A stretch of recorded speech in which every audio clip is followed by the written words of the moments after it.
Hai Sobat Lava, welcome to our first Lava Podcast. Yeay! Nah, Sobat Lava gimana nih kabarnya?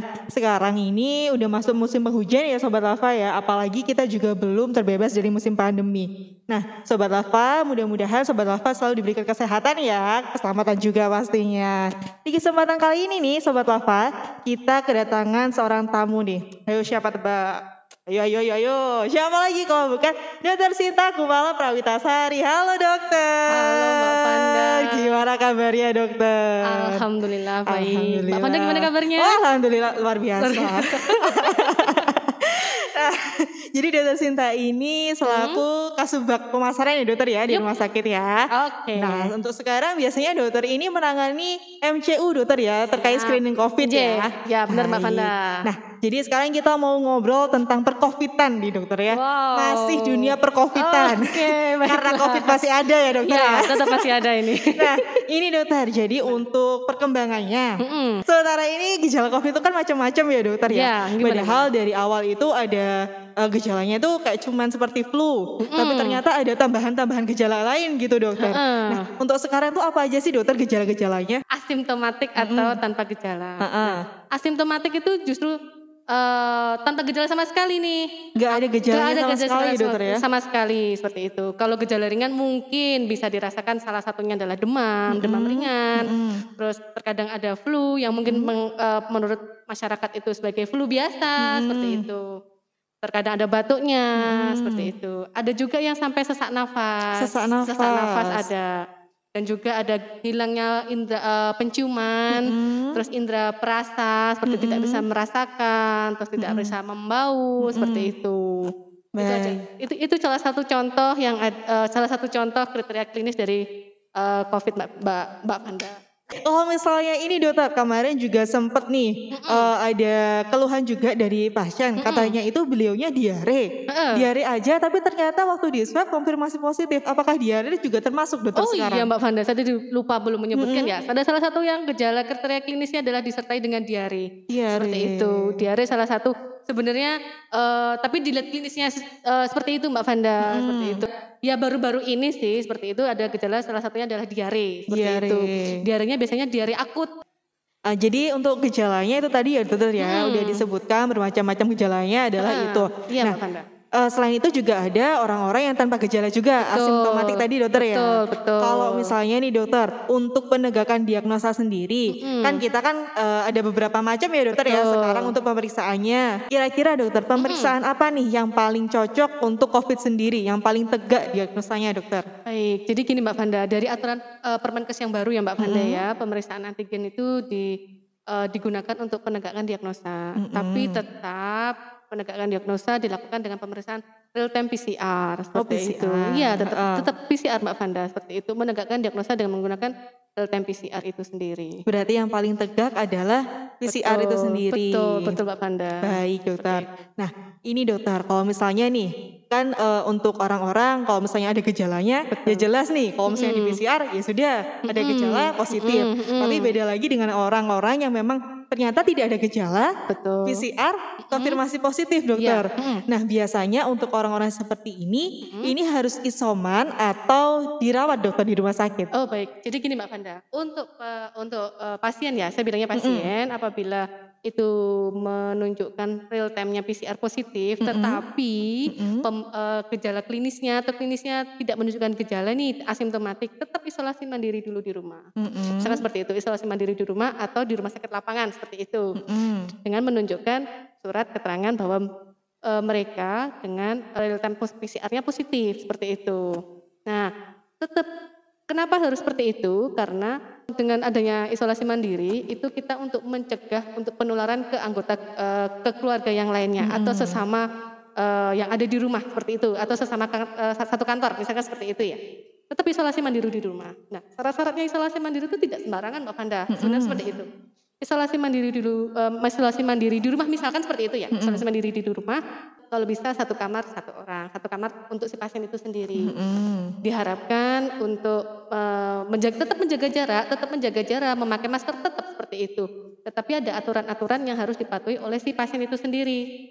Satu kamar satu, misalkan seperti itu, diharapkan kamar mandi dalam, misalkan seperti itu. Terus yang kemudian kedua, apabila ingin makan ya Mbak Vanda ya, ingin makan di ruang makan seperti itu, harus menggunakan masker. Tapi ada aturannya Mbak Vanda, tidak dia langsung makan, tidak. Jadi anggota keluarga itu harus makan terlebih dahulu, baru si pasien itu boleh makan di ruang makan. Seperti itu Mbak Vanda. Tetap harus dipisah alat makannya, piring, sendok, gelas, itu harus tetap dipisah Mbak Vanda.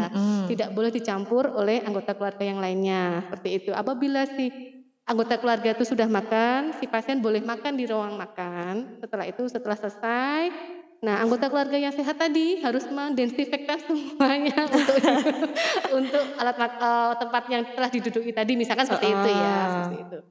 Nah, kalau misalkan ingin keluar, misalkan kamar mandi tidak bisa di dalam kamar, tetap menggunakan masker, tetap harus social distancing Mbak Vanda, tidak boleh berkumpul seperti itu. Berkumpul dengan anggota keluarga yang lainnya tetap social distancing, physical distancing itu wajib Mbak Vanda. Yang harus ditetapkan adalah 5M. Betul. Apa aja itu dokter 5M? Satu, memakai masker. Yang pokok adalah memakai masker. Yang kemudian kedua adalah mencuci tangan. Yang ketiga adalah menjaga jarak. Menjaga jarak. Tetap social distancing itu. Yang kemudian yang keempat adalah menghindari kerumunan. Yang kemudian yang kelima adalah mengurangi mobilitas.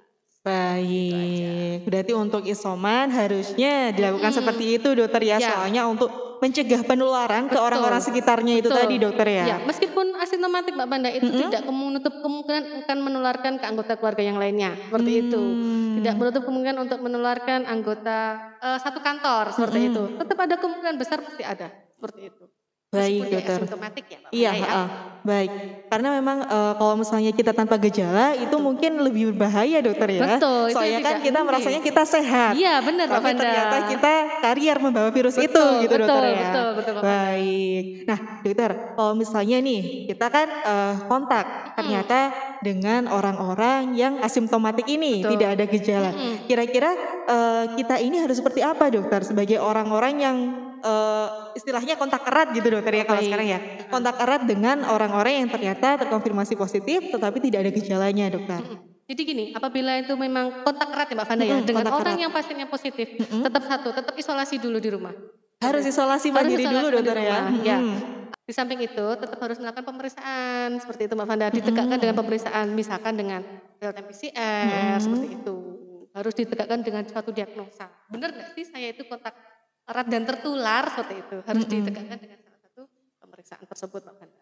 Oh karena kita juga tidak tahu dokter ya, soalnya kan mungkin masing-masing orang imunnya berbeda-beda. Betul, Mungkin tergantung imunnya masing-masing Mbak Vanda. betul, baik. Jadi kalau misalnya kita kontak erat tetap harus melakukan isolasi mandiri atau mungkin alangkah lebih baiknya untuk kita periksa untuk Ya. mendapatkan diagnosa dokter ya. Seperti itu Mbak Vanda. Baik dokter.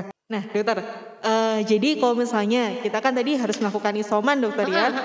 Kalau misalnya isoman ini dokter, kebanyakan kadang-kadang kita di lapangan gitu ya, banyak orang-orang yang seperti ini. Ini saya ini dinyatakan sembuh, kalau kita ini sudah seperti apa, kriterianya itu apa baik, gitu kan baik. dokter. Jadi gini. Soalnya banyak orang yang bingung juga gitu dokter.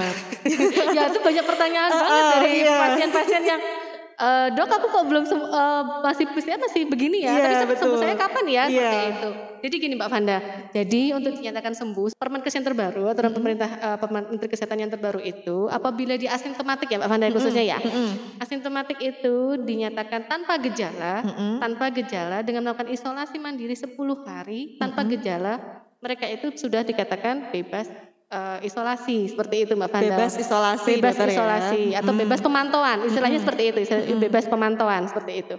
Jadi selesai isolasi 10 hari seperti itu, tapi tetap untuk menularkan adalah risiko rendah seperti itu Mbak Vanda. Oh gitu. Alangkah baiknya tetap dilakukan pemeriksaan real time PCR.